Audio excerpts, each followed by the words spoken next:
Good evening and welcome to the 7 o'clock news here on CNC3. I'm Charlene Ramdani. Good Friday evening. I'm Roger Sant. In the headlines tonight, the Prime Minister announces economist Jawala Rambaran as the country's new central bank governor. A Chinese businesswoman is murdered at her business place in Kunupia. A social scientist lobbies for the removal of the remand yard. Also tonight, Kofi Annan says he's shocked and appalled at reports of mass killings in Syria. And in sport, gold for Kishore Walcott in the javelin at the World Juniors. Top of the news tonight, Prime Minister Kamla Prasad Bisesa has announced that Jawala Rambaran is the country's new central bank governor. The cabinet's pick for the crucial financial position was made public in Tobago just before 6 this evening by the Prime Minister herself. Kamal Georges has this story. The cabinet of the Republic has made a decision to appoint Mr. Jawala Rambaran, financial economist, as the governor of the Central Bank of Trinidad and Tobago. Economist Jawala Rambaran has been catapulted to the top of the most powerful banking institution in the country. But when he assumes his role as the new central bank governor, Mr. Rambaran will create history as the youngest to ever sit in the governor's chair. But when Prime Minister Kamla Prasad Bisesa made the announcement in Tobago on Friday, she admitted that his youth was cause for some concern. In our deliberations, the one issue that arose and was cause for discussion was that he is 45 years of age, and the issue of age and therefore of relative youth was discussed. But the cabinet was of the view that age should not be a bar to performance of functions and duties. And indeed, we do have a Minister of Government, one of the youngest, who is only 35 years old, the Honorable Delmon Baker himself as a minister. Several of my ministers in this government are persons of who are younger than I am. And so we have never been adverse to promoting and creating and giving opportunities to young persons. In justifying his selection, Prime Minister Kamla Prasad Bisesa boasted that he was an outstanding individual with over 20 years professional experience as an economic strategist, having gained his experience in consulting, academia, the private financial sector, and the International Monetary Fund. The promotion returns Rambaran Central Bank, having worked as a senior economist there in 2003 to 2004. Prime Minister Kamla Prasad Bisesa says the entire cabinet was pleased with his sterling curriculum vitae. I'm further advised that he has been named among the top 50 alumni of UWI St. Augustine for contribution to Caribbean economic development. He has an extensive knowledge and experience of contemporary global economic and financial issues, an understanding of the institutional environment for central banks and supranational financial institutions, as well as specific expertise in economics, finance, and public policy overlap. Mr. Rambaran is said to have a strong interest in development economics. He has assisted the IMF Executive Board on program designs for its flagship low-income country poverty reduction and growth facility initiative. Mr. Rambaran has a master's in financial economics from the University of London and a bachelor's degree in economics and mathematics from the University of the West Indies. For CNC3, I'm Kamal Georges. Well, joining us live on the telephone now is the brand new Central Bank Governor, Jawala Rambaran. Good evening, Mr. Rambaran. Good evening, Charlene, and good night to your viewers. Well, first I have to say congratulations on your selection. Can you tell us first your first thoughts on the selection? How were you approached, and are you surprised by your selection? Well, first, Charlene, let me first thank God who makes all things possible. I thank the Honorable Prime Minister and members of the Cabinet for the confidence that they've shown in me. And I look forward to working with the government, particularly the Honorable Minister of Finance and Economy, Larry Hawaii, and how both the Central Bank and the Ministry of Finance can coordinate economic policy to ensure that we lift economic growth, we pursue diversification, and we manage inflation. All to the benefit of the citizens of this country. Mr. Rambaran, can I just take you back to a bit? Can you just tell us a little bit as to how you were approached and how you were selected? Well, I don't think there was a particular methodology. I was told that I was among the names considered, and I think all the candidates would have done justice to the position of central bank governor. And in the end, the cabinet made a choice which they considered to be the most judicious choice among those candidates. And well, given your very extensive financial background as an outspoken economist and one who's always kept the population abreast of the state of the economy, even before you get into that office on Monday, can you tell us what's your take on the state of the economy at this time? Yeah. Well, my take is that the economy has been very resilient against a very turbulent global financial environment. And at the same time, we need some infusion of economic confidence. I'm not of the view that the economy has been in recession. Pockets of economic activity, pockets of cluster that we see that has helped to generate that type of resilience. But we can obviously do a lot better. And my intention is to provide that support from the monetary and financial point of view to fiscal policy to ensure that we lay a very strong foundation for further economic growth in the years ahead. Okay, Mr. Rambaran, I must ask you, there are reports that you are related to the former finance minister, Winston Duker, and that you are his nephew. I'm not too sure. Can you clear that up? Do you have a relationship with him? Relationship? No, I am not his nephew. My wife is related to Minister Dukaran, but so the relationship is really through marriage, yeah. Okay. And, well, the outgoing governor, Ewart Williams, has said that the short adjustment period that you would have gotten before you take that position up may be a hindrance. Do you think it would be? Oh, not necessarily. It would have really been good to have a very strong and frank meeting with outgoing Governor Williams, who I think has done a tremendous job over the last 10 years at the central bank. Sorry. And you said that you are looking forward to working with Minister Hawaii, and we also heard a lot of talk by the former central bank governor that he didn't have perhaps the best of relationships with the former Minister of Finance. What is your relationship like with Larry Hawaii? Well, the relationship is a cordial one, and we intend to keep it at that level. And just let me find out from you, do you think that we need to go to the International Monetary Fund as has been suggested by opposition leader Dr. Keith Rowley? No, I'm not of that view. You typically would approach the fund when you have a balance of payments need. I don't see that in this country. We have a very strong external position. We have external reserves in excess of $9 billion. We have $4 billion in the Heritage and Civilization Fund, and our external public debt is extremely low. So I don't see that as a consideration for this country. Okay, Mr. Rambaran, just quickly as we wrap up, of course, the budget is coming up. It's a big issue in the country right now. Just your thoughts on that, your approach. The thoughts are very similar to what Minister Hawaii has articulated, which is how he has a mandate for growth, how it is he is going to generate that growth, and how the central bank, in the end, will provide that support to economic growth.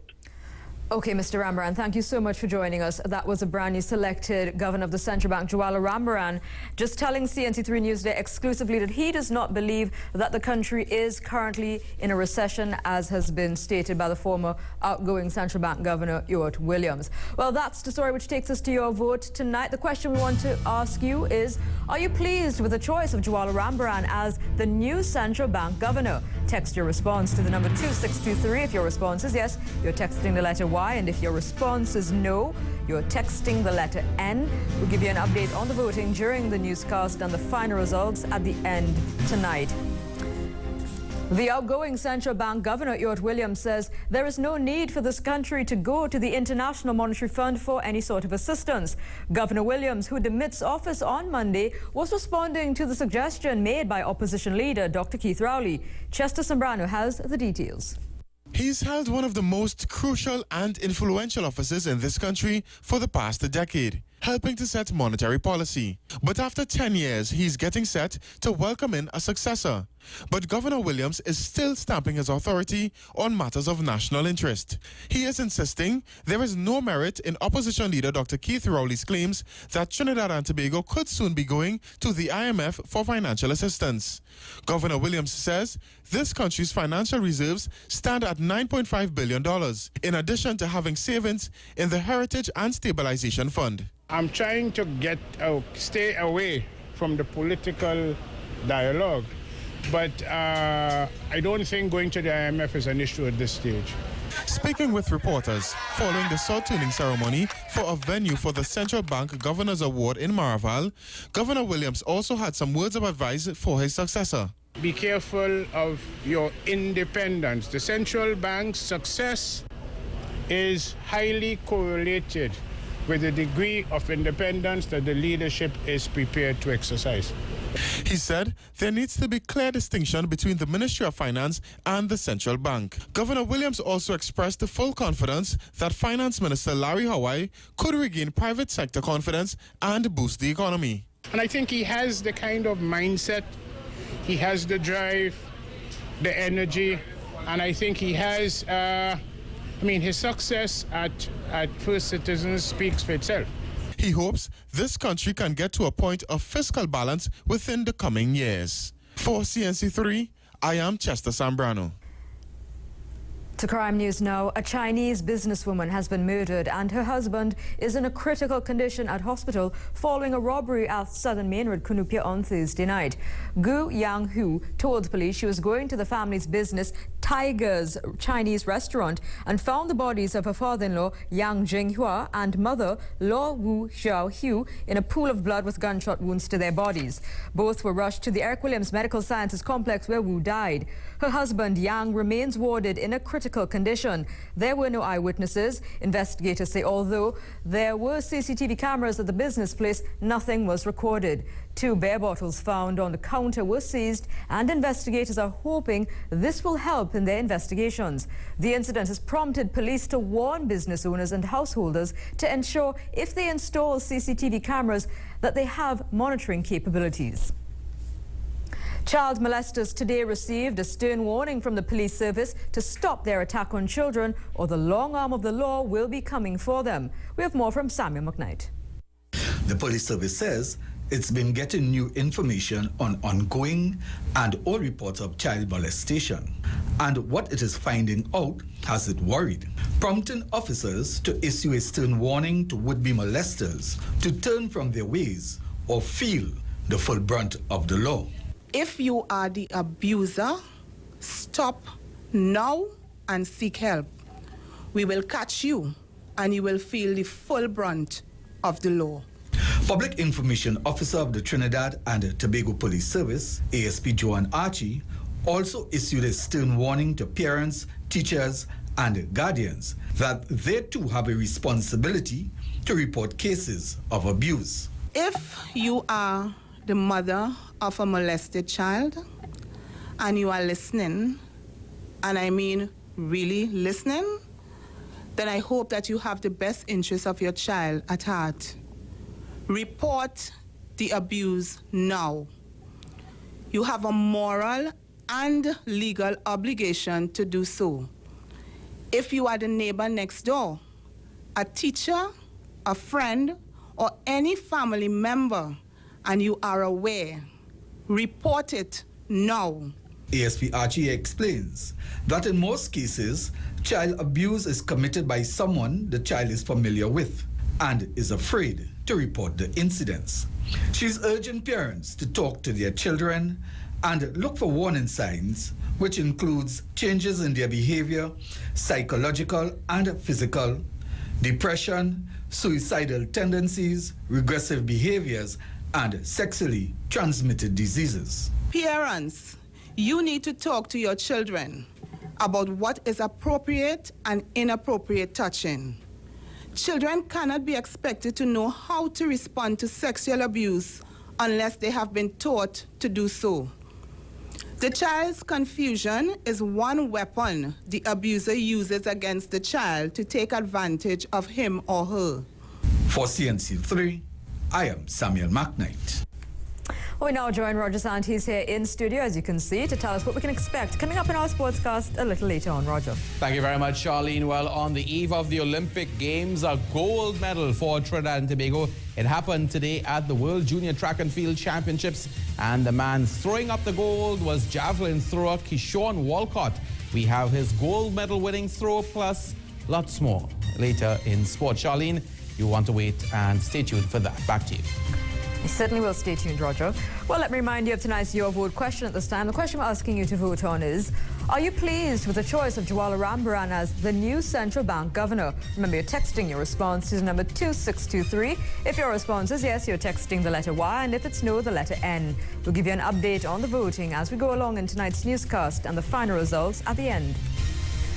Still ahead on the CNC3 News at 7, a social scientist lobbies for the removal of remand yard.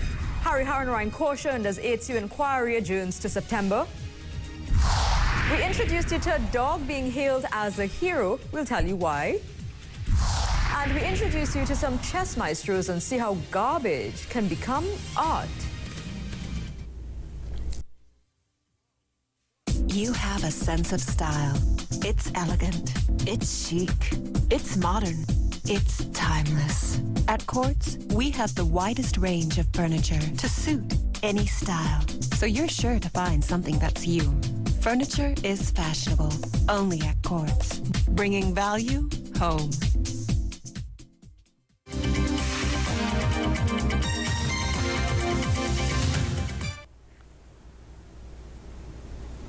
Welcome back. A soldier is among 41 arrested in a marathon security exercise carried out in the Beverly Hills, Canada plannings in East Port of Spain. High-powered guns, ammunition and narcotics were also seized during the exercise, and the police say they have made a serious dent in gang activity in that area. Cameraman Neil Romain and reporter Chester Sambrano were in Beverly Hills, and they filed this report. For as far as the eye could see, police vehicles lined the route into Beverly Hills Laventille on Friday morning as part of a total lockdown. It all started just after 11 on Thursday night, bringing activity in the Beverly Hills, Canada area to a screeching halt. Officers from the Interagency Task Force, the Guard and Emergency Branch, K9 Unit, Court and Processing Unit, Besseau Street CID, and SORT, all part of the exercise. It ended shortly after 10 on Friday morning, and the police did not leave empty-handed. Senior officials confirm that among the items seized were 3 12-gauge shotguns, a .44 Winchester rifle, a 9mm pistol, and a quantity of ammunition. They also found 3 ski masks, 3 bulletproof vests, binoculars, a camouflage kit, and 1.5 kilograms of marijuana. 41 persons were arrested for various offenses, among them a soldier for possession of marijuana. Acting Inspector Wayne Mohammed of the Interagency Task Force tells CNC3 a major breakthrough has been made. This fine has made a dent in one of the major gangs in the Beverly Hills, Canada plannings area. But there is another problem. Residents of this area are not pleased. They are accusing the police of harassment. One woman who spoke with me off camera is claiming victimization. But responding to the claims, Senior Superintendent of the Interagency Task Force, Carlton Allen, told CNC3 the large number of illegal items found is reason enough for the police action. For CNC3, I am Chester Sambrano. Renowned professor and social scientist Dr. Selwyn Ryan has called on the nation's law lords and legislators to abolish the remand yard and the inhumane conditions associated with it. The UWI professor was addressing a panel discussion on celebrating 50 years of the appeal court when he also raised concern about the influence of narco-trafficking on the judiciary. Kamal Georges has more. It's filthy, and it's cruel and unusual punishment. A graphic description of remand yard, a fundamental component of society and the justice system that UWI professor Selwyn Ryan believes should no longer exist in this country. As he lamented the undue delays plaguing the justice system, Professor Ryan says the facility, which is used to hold prisoners awaiting trial, exacerbates the crime problem in this country. It's an incubator for crime. because there's no stratification system there. You go down there and you just get dumped into whatever spaces are available. And all kinds of things happen there, which I think we should move very expeditiously to address in various ways. Professor Ryan hopes the drug courts proposed by National Security Minister Jack Warner can address some of these issues. A Pratt & Morgan system, he believes, should be adopted that would dismiss cases after a period of 4 years. But he did not stop there, as he sounded a warning about the potential influence of narco-trafficking on governance and the judiciary. We are going to be probed, we are going to be suborned, we are going to be seduced, and our judges would require all the resources, human, moral, and otherwise, to stave off what I think would be a determined thrust on the part of the narco traffickers. Professor Ryan says while he does not subscribe to the view that corruption is widespread in the judiciary, he pointed out that almost 2/3 of the population have little or no confidence in the justice system. For CNC3, I'm Kamal Georges. A warning to the former president of the Hindu Credit Union to temper his comments and only answer the questions that were posed to him. The warning came on the last day of the hearing on the Commission of Inquiry into the failure of the HCU. It was a memorable week at the Commission of Inquiry into the failure of the Hindu Credit Union. For the last 4 days, former President Harry Harnarayan, the man whom many rest the blame for the failure of the HCU, gave his often controversial testimony. Harnarayan finished giving that evidence on Friday afternoon. But so inflammatory were some of his statements, they elicited this warning from the Commission's chairman, Sir Anthony Coleman, at the start of the day's proceedings. I would require that in the course of re-examination, this modus operandi, this method of operating, should be strictly adhered to. If it's not, as I said yesterday, the structural procedural integrity of the inquiry will be damaged, and we shall have an unfair situation arising affecting other parties. This will be unacceptable, and I'm therefore going to rely on counsel for Mr. Harnarayan, Mr. Schoon, on whom I do rely with complete confidence, and indeed on you, Mr. Harnarayan, yourself, to stick rigidly to that principle. In his re-examination of Harnarayan, Attorney Fareed Schoon sought to give his client a chance to clear up some of the more damaging points that were raised against him during cross-examination. One such point being the payment of $5.9 million to him over an 8-year period. Your salary was $280,000, $450,000 over that 10-year period, which was $2,337 per month. I dare say you were paid like a CPAP worker pulling bull. As for the commission, Harnarayan told Attorney Deborah Peake he was never paid. And I have disputed that. I have asked to inspect those records because I cannot recall taking commission. Even if you don't dispute it, it is $1,375 per month. Yeah. No, Mr. Schoon, there is a document which lists how the monies were paid, and his evidence before this commission was that he never received any commissions, and that listing shows that over a period of 4 years he did receive commissions. Harnarayan said the $5 million spent by the HCU on his travels were not just spent on him, but his delegation as well. The Commission of Inquiry will resume in September, when the focus will once again be on the HCU. 2 dogs are being labelled as heroes after they warded off a 5-foot snake for over an hour, preventing it from entering a house and harming the owners.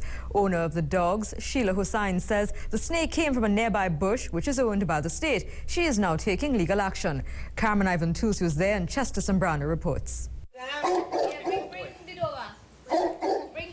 These 2 dogs proved to be woman's best friend.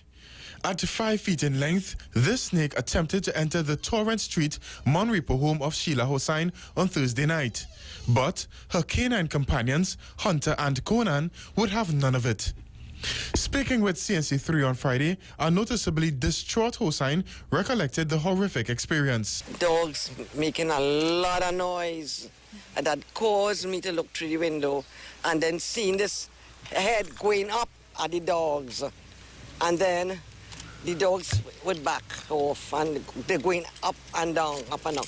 And then the screaming took place with the other girl there who lived with me and myself. She said this went on for an hour, with her dogs refusing to let up. It coiled up, but only the head. The snake was dead scared of the two dogs. It wasn't making no movements. The dogs were so loud. It was terrible, you know. I can't explain that. Finally, her son-in-law and others were able to pour acid on the snake, causing it to calm down a bit. They then called for help, but she explained the police never came. Eventually, a plank was used to kill it. But Miss Hossein is placing the blame for the entire episode on nearby overgrown bushes, for which she has been appealing to the San Fernando City Corporation to cut. Now, she has had enough. I have to go to the NHA. It will belong to the state. So I go into my solicitor now for it to do a letter to sue the state because that is state land and they're supposed to have it clean. Ms. Hossein said she and her family are now afraid to stay in the house. In response, San Fernando Mayor Dr. Navi Muradali said he will liaise with the councillor for the area to have the matter rectified. For CNC3, I am Chester Sambrano. Well, it's time now for charting a new course, and tonight we feature the Mayara Past Pupils Association and the Love Until Foundation.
And now for what you saw, where our viewers send us their video and pictures to the email address news@cnc3.co.tt. This first picture sent to us by a viewer who tells us this is a regular occurrence where vehicles park illegally on the pavement at the corner of Richmond and Park Streets in Port of Spain, forcing the public to squeeze between vehicles or walk on the road. Opposite are the Fraud Squad and Sacred Heart Girls RC School. Our viewer says numerous complaints concerning the illegal parking on the pavement have so far proven futile. And this one sent to us by Gary of a cable hanging across the La Hockett Road in Glencoe. He says pieces of cloth have been placed on the cable to make it more visible at night. Our question is that enough? And this one from Jason, he says it showcases some of the issues that drivers have to deal with on a daily basis when driving through San Juan. There are no parking signs and loading or unloading between 9:30 a.m. and 2 p.m. signs, but these laws are violated daily. Jason says the compound matters. Some drivers regularly make U-turns at the Y junction, not too far ahead from where these pictures were taken. And the third and fourth picture sent to us, again by Jason, and he asks, can this tow truck really tow any vehicle? The condition of the vehicle can be dangerous to other road users as debris can fly from this vehicle. We hope the authorities are looking and take note of all your concerns. Well, we look forward to your pictures and your video. Remember, you can send them to the email address news@cnc3.co.tt. So let's get an update on the Your Vote. Let's just get a reminder as to how the vote is for tonight. The question is, are you pleased with the choice of Jwala Rambaran as the new central bank governor? Text your response to the number 2623. If your answer is yes, you're texting the letter Y, and if it's no, the letter N. We'll give you an update on the voting after the sportscast with Roger and the final results at the end of our news tonight. Let's move right across now to Roger Santi as your Friday night sportscast. Roger. Yes, and who said it was Black Friday today? I don't know. Yeah, Friday the 13th, but it was actually a golden Friday for Trinidad and Tobago in sport. Yes, coming up after the break on the Sportscast, gold for Keyshawn Walcott at the World Juniors. Final batch of track and field athletes arrive in London, Trinidad and Tobago to host the Commonwealth Sports Awards. W Connection gets a brand new sponsor, and JT not guilty.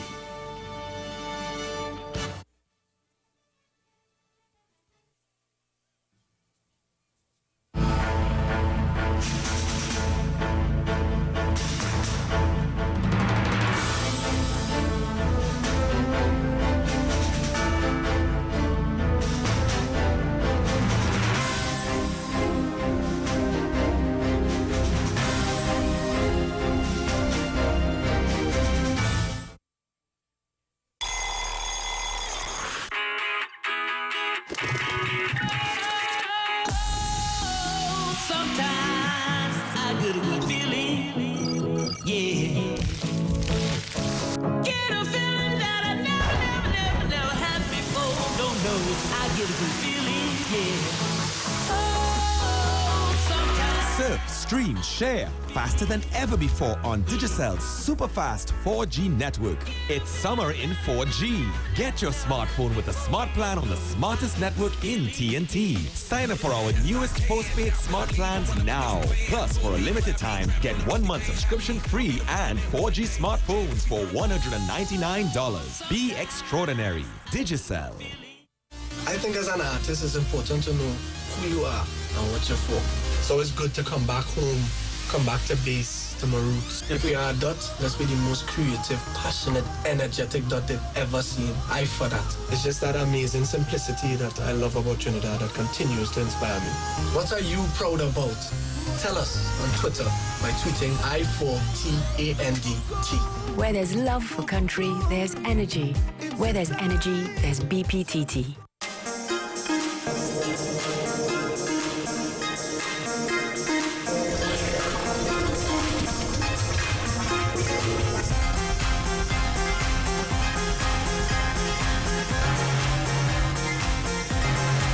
Anyone can be the one. Be responsible and don't drink and drive. Designate a friend and lime again. Be the one. A message from Trinidad and Tobago Beverage Alcohol Alliance. Shaving can irritate skin, causing dark marks to become visible. Dove has the effective solution. New Dove Clear Tone Antiperspirant with calendula and sunflower seed extracts. It moisturizes to help accelerate natural skin renewal processes, helping skin to repair itself while still keeping you dry. The result? Underarms with visibly reduced dark marks and an even tone. New Dove Clear Tone.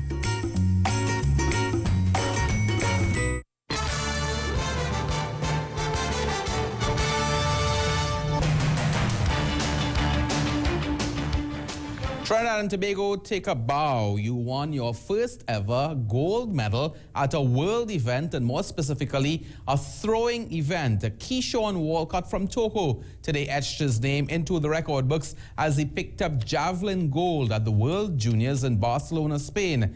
Entering his final throw, he was actually in second place. These two men certainly the favourites for the title. They're the top two in the world lists. They're in reverse order of where they currently are. The Carifta Games champion against the Ibero-American champion.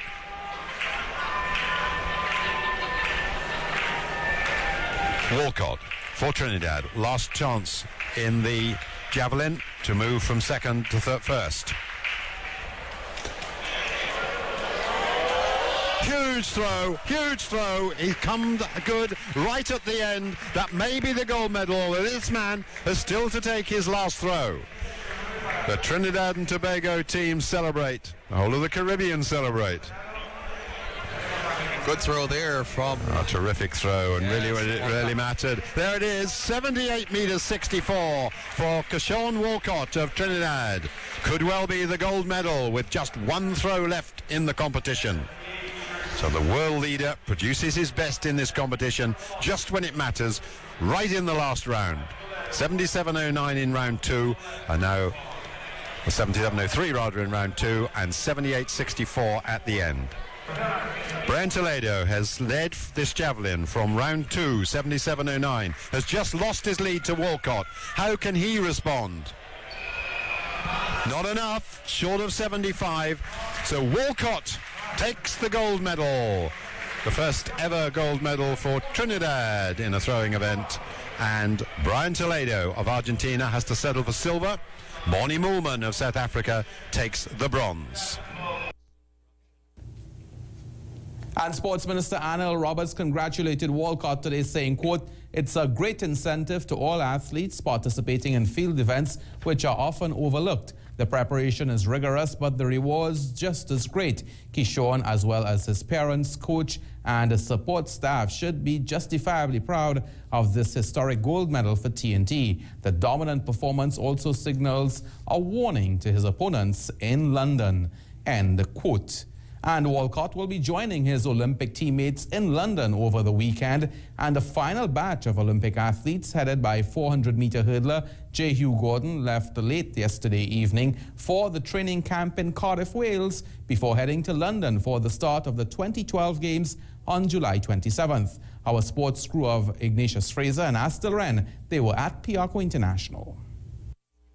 Officials of the national contingent, headed by Assistant Chef de Mission Wendy de Labastie and head coach of the track and field team, Dr. Ian Hippolyte, took some time to pose for the cameras prior to their departure. It was also a time when members of the McKnight family came to say bon voyage to Sparkle McKnight, who is part of the women's national 4x100 meters relay squad.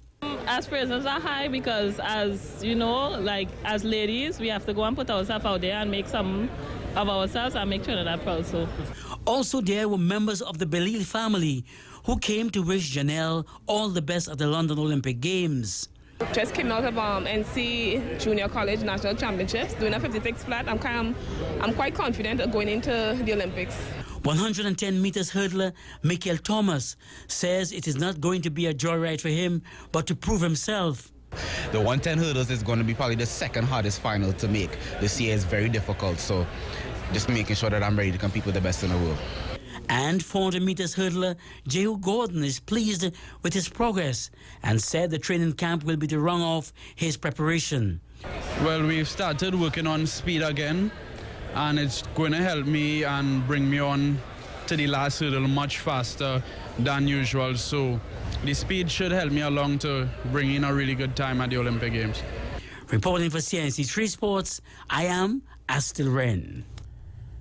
Also cricket now, the selection committee of the West Indies Cricket Board today announced one change to the 13-man squad for the 4th and 5th Digicel One-Day Internationals against New Zealand. Regular wicketkeeper Dinesh Ramdin is being replaced by Devon Thomas. It is understood that Ramdin has been excused on account of his impending marriage on Sunday. Thomas, a 22-year-old graduate of the Sajiko High Performance Center, was in good form for the West Indies A team in the recent series against India A. He made 2 half-centuries and held 12 catches. The 4th and 5th Digicel One-Dayers will be played at Warner Park in St. Kitts Saturday, tomorrow and Monday respectively. The Windies lead the 5-match series 2-1, and those games are all live on CNT3 and 105 FM from just about 9:20 in the morning. Meanwhile, Brett Lee has confirmed his retirement from international cricket, but he has declared his intention to play in the Big Bash and the IPL. The 35-year-old had originally planned to retire after the ICC World T20 World Cup in September, but after flying home early from the one-day series in England due to a calf injury, he has decided the time was right to make way for Australia's young fast bowlers. On October 20th, TNT will become the next country to host the prestigious 30th Annual Commonwealth Sports Awards. The ceremony has been adopted as an official part of our 50th year of independence celebrations and was launched today. Jasmine has more. The Commonwealth Sports Awards is the awards arm of the Commonwealth Games Federation and, of course, honors excellence among the athletes, from across the Commonwealth. Having traveled to Commonwealth nations, the likes of Jamaica, Ghana, St. Lucia, Uganda, Scotland and England, the 30th Annual Commonwealth Sports Awards in 2012 will form part of this country's 50th independence celebrations, spearheaded by the Ministry of Planning and Sustainable Development. High Commissioner of Trinidad and Tobago to Jamaica, Dr. Eva Dloudon, was instrumental in making this a reality after learning that the offer for TNT to bid had not been treated with the urgency she would have liked. I truly believe that in this 50th year of our anniversary of independence, that one of the simplest ways in which to escalate a country like ours into great prominence is through sport. And I feel that we fail to see the opportunities many times. One, Al Hamilton, MBE, who founded these awards some 32 years ago, said that the year of the 30th Olympiad and TNT's 50th independence was omen for the ceremony coming to the region. One of the reasons why the Commonwealth Sports Awards was conceived back in 1980 was to enhance two aspects of us as a people, and that is to look at the legacy that we have. For example, you look at your own icon here from athletics, Hazley Crawford. That happened back in '76. Now, a lot of the youngsters know that's for them, that's a distant past. Should we allow that legacy to become dormant? Reporting for CNC3 Sports, I am Jassi Merik.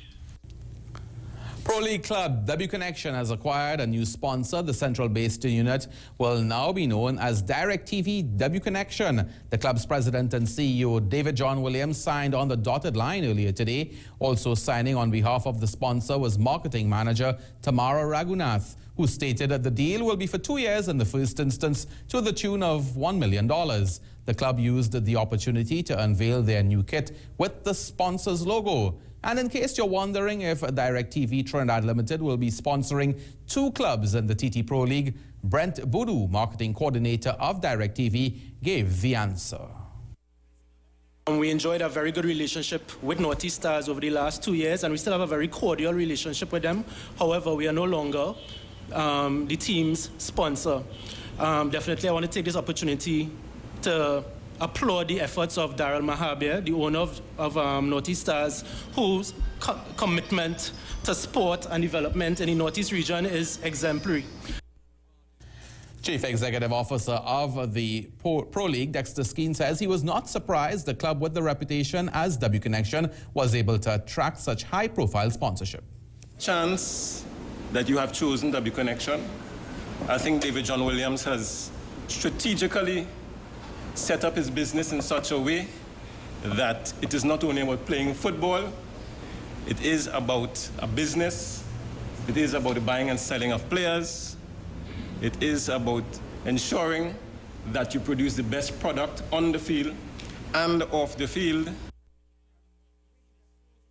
Both DirecTV and the Neil and Masti DirecTV W Connection and Neil and Masti Caledonia AIA will be campaigning in this season's Caribbean Union Club Championship. Well, life after football has been going well for former Trinidad and Tobago defender Dennis Lawrence, who has secured a new contract to stay with Wigan Athletic Premiership's club coaching staff for the new season. Lawrence accepted the offer recently in time for the club's pre-season, which will see him remain as an assistant to Roberto Martinez. Mike Berry's Lawrence UK-based handler revealed that the former Swansea City man will also complete his UEFA A license later this month. Lawrence himself was quietly pleased to have secured an extension to his stay, saying, quote, "The second season was very exciting and it gave me the chance to grow more into the coaching side of football and to be able to see Wigan develop under the guidance of Roberto, and he is very detailed and confident in what the goals and aspirations are for the club." Lawrence and the Wigan squad are in Sweden for a pre-season camp ahead of their Premiership opener against Chelsea in just about 6 weeks' time. Ex-England captain John Terry was cleared today of racially abusing fellow footballer Anton Ferdinand. Chief Magistrate Howard Riddle said after weighing the evidence it was highly unlikely that Mr. Terry abused Ferdinand in the manner he was accused of. Cheers from supporters. John Terry left court not guilty of the racial abuse charges threatening to damage his career. There was no comment from the former England captain and Chelsea skipper, only a brief statement from his legal team. He did not racially abuse Anton Ferdinand, it read, and the court has accepted this. In its not guilty verdict, the court found that although the prosecution built a strong case, it seemed likely Terry's belief that he was wrongly accused had strengthened over time, much to the relief of his fans outside. Here he is now, coming. Here he is, an innocent man, John Terry, leaving this court, his reputation intact. Well done, son!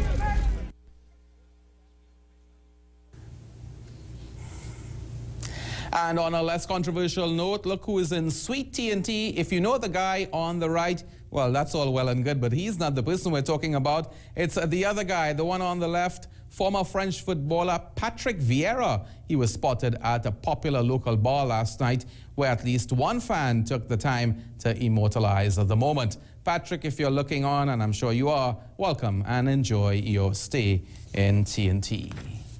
Well, we break our Friday tradition this Friday as we throw up the sports eye. And this, my friends, is history. A gold medal throw for a Trinidad and Tobago field athlete. His name, Keyshawn Walcott, and he has us all proud this evening. His best throw in the javelin today, 78.64 meters. Great stuff for him. And it's our Friday evening sports eye. Yes, indeed. That's it for your sportscast. Charlene, it's back to you. I must admit, I'm feeling so good about our Olympic contingent going to London. Yes, Keyshawn will be part of the Olympic team and maybe has a chance to at least get into the javelin finals. Let's hope. I'm more than hoping. I know he will. I feel that we're going to get all the medals that we're going after. All right, Roger, thank you very much. Let's get an update on the Your Vote at this time. The question we're voting on tonight is, are you pleased with the choice of Jawala Rambaran as the new central bank governor? Well, so far, 97% of you have voted in yes. You are happy with his selection, while 3% of you so far are not. Well, remember, that's not the end of the Your Vote. You still have a chance to get your vote in if you're a bit tardy, so be sure to pick up your phone and text in to the number 2623. Well, coming up just ahead tonight, think you have an eye for art? Well, you'd never guess what these pieces right there are made from. And also tonight, these little New Yorkers are already being considered as maestros, and they're not even old enough to drive. We'll have all the details. Stay tuned to CNC3.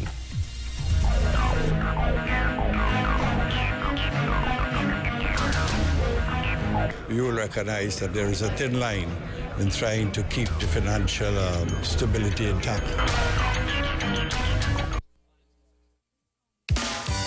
Because he's so beautiful, so friendly, so helpful. Because he's so special, new Purina Dog Chow Healthy Life Nutrition features a family of complete and balanced formulas, so you can choose the ideal one for his age, size, and lifestyle. Because he's family, Purina Dog Chow. He's more than a dog. He's a member of the family. I believed in myself. I knew I was going to make my country proud. Was I scared? No. It was my proudest moment. I felt I was on top of the world. What makes me proud about Trinidad and Tobago? The belief in ourselves and the ability to win, despite the odds. What are you proud about? Tell us on Twitter by tweeting #I4TNT. Where there's love for country, there's energy. Where there's energy, there's BPTT. Get your dream kitchen at Rupnarine Home Centre, now open at corner Front Street and Wrighton Road, Woodbrook. Come in or call us today at 624-7667. Rupnarine Home Centre, your leader in home improvement. Tough on sweat, not on skin. Get powerful 48-hour sweat protection plus quarter moisturizer technology only with Dove Men Plus Care deodorant. Feel the impact of freshness. New Dove Men Plus Care Aqua Impact Deodorant.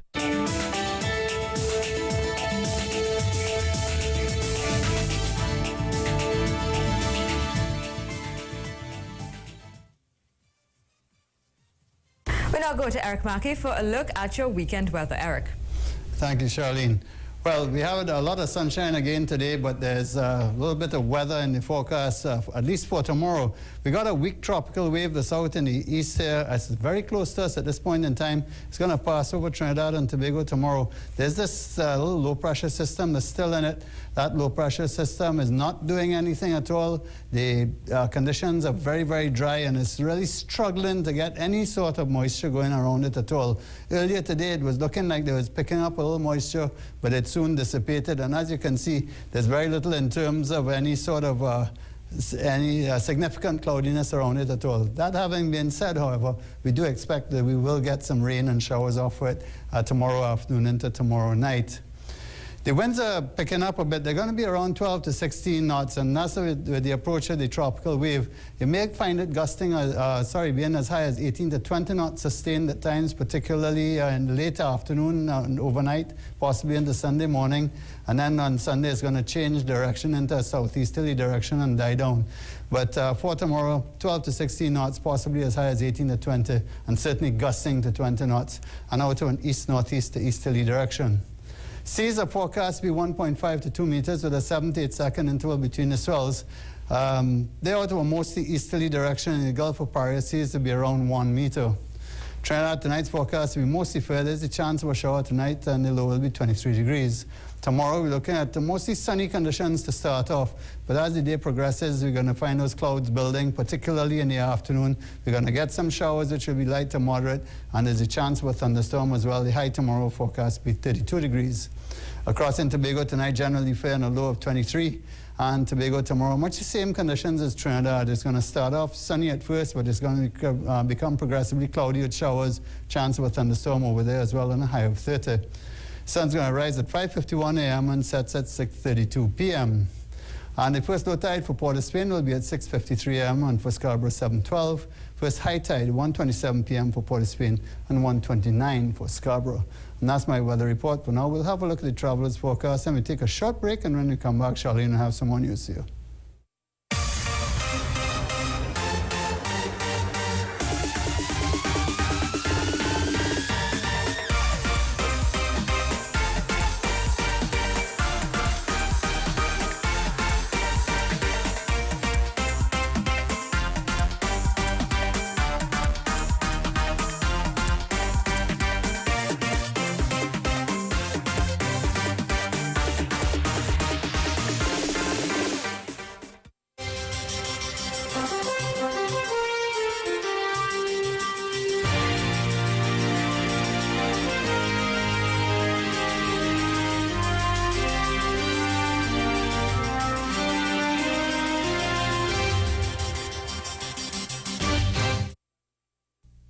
Smooth in, frizz out. Suave Professional's Keratin Infusion Shampoo and Conditioner is infused with keratin. It controls frizz for up to 48 hours. Salon proven to smooth as well as Kerastase Ban Oleo Relax.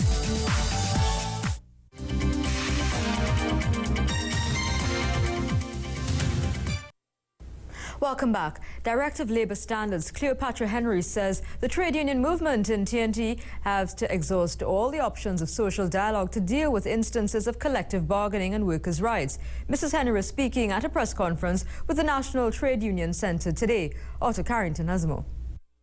The industrial relations climate in Trinidad and Tobago is strained as many trade unions launched a war against the government over the 5% wage offer and salary negotiations. Visiting Trinidad and Tobago from Geneva, Director of the Labour Standards Department at the International Labour Organization, Cleopatra Henry, paid a courtesy visit to the local trade union centre here in TNT. Although staying clear from local labour issues, Mrs. Henry says before any serious action can be taken by trade unions, all parties must exhaust social dialogue to solve issues. You need persons that are capacitated, that have the necessary skills and knowledge of the issues around which social dialogue must take place. She says if the trade unions want the ILO involvement, there must be breaches of conventions. Workers are prepared, I think, to make sacrifices as long as when things are good, the benefits, and that's what the ILO is about, making sacrifices, if you have to make sacrifice to save the enterprise, to help the economy go through what is at this time a very difficult time in many countries. Trinidad and Tobago is a signatory of over 21 ILO conventions. President of the National Trade Union Center, Michael Anisette, says the labor movement is facing serious issues and needs help. Where decisions are taken at cabinet levels and where the social partners are not involved, that you have an industrial landscape that is very tense. And I will make a special plea here to the government again. I said it in the social dialogue. There is a need for the government to demonstrate in a tangible way their commitment to social dialogue by removing the 5% cap. For CNC3, I am Otto Carrington.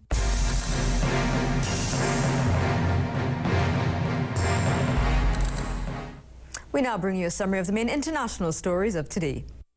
Activists in Syria now say that many of those killed in the village of Tremse, reported to be the scene of a massacre, were rebel fighters. Up to 200 people are said to have died in clashes there. At least 24 people have been killed when a train collided with a truck carrying farm workers at a level crossing in South Africa. Several other people were injured. The driver of the truck is being questioned by police. The first cargo ship to sail from Miami to Cuba in more than 50 years has now arrived in Havana. The Ana Cecilia was carrying a load of humanitarian supplies, including food and medicine, but are exempt from the US trade embargo against the communist-run island. Russia's lower house of parliament has adopted a controversial bill that labels non-governmental organizations which get funding from overseas as foreign agents. The upper house and President Vladimir Putin are now expected to turn the bill into law. Returning to some local news now. Today is Friday the 13th. It's the third Black Friday for 2012. Psychic master and clairvoyant Yesenia Gonzalez gave Friday the 13th its meaning in the realm of positive energy. Otto Carrington has more. It's July 13th and it's Friday. Put them both together and you get Black Friday. It's the third Black Friday for the year. And while many superstitious persons believe that bad omens will occur on Black Friday, psychic and clairvoyant Yesenia Gonzalez says it's all in the mind. Something on the past where they used to have a lot of sacrifice and a lot of wishes will come for Friday the 30th to do certain different rituals.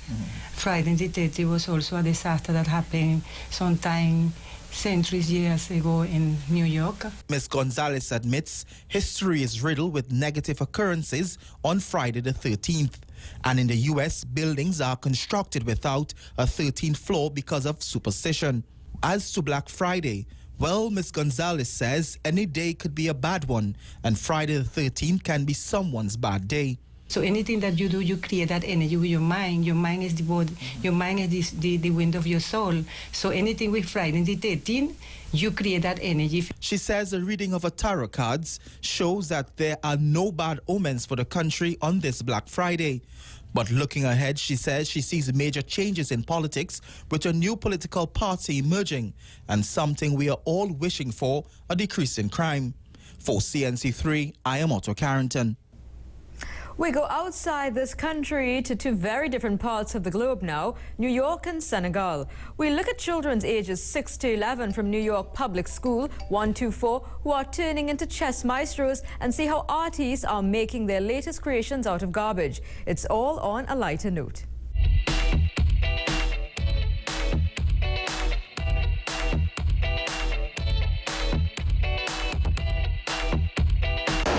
We're located right in the heart of Chinatown, off of the Bowery and Canal Street.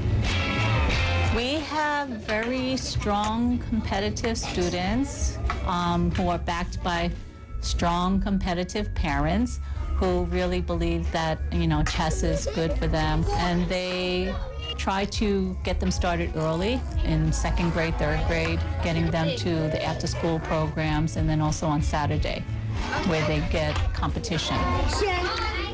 No. If you walk through our hallways, you'll see that all the trophies, are not sports related, but they're all straight from chess. You wouldn't just move your queen where a knight could take it. So in real life, that helps you. So you can think ahead. Like if you do one thing, what would happen?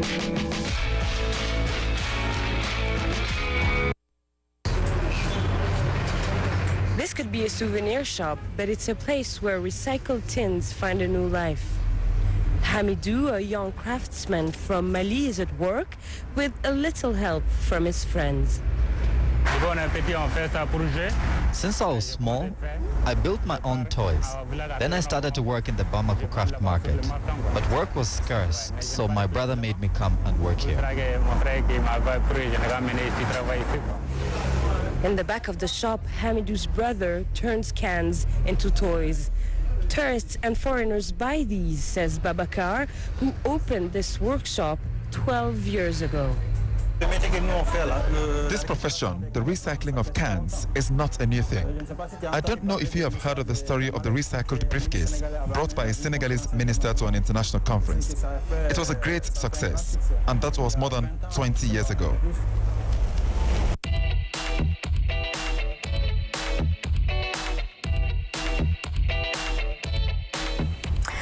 To go, let's bring you the final results of tonight's Your Vote. The question you voted on tonight was, are you pleased with the choice of Jawala Rambaran as the new central bank governor? Well, overwhelmingly 98% of you are pleased. You voted in yes. Well, 2% out of 1,535 viewers voted in no. We now come to the end of the 7 o'clock news on CNC3. Thank you so much.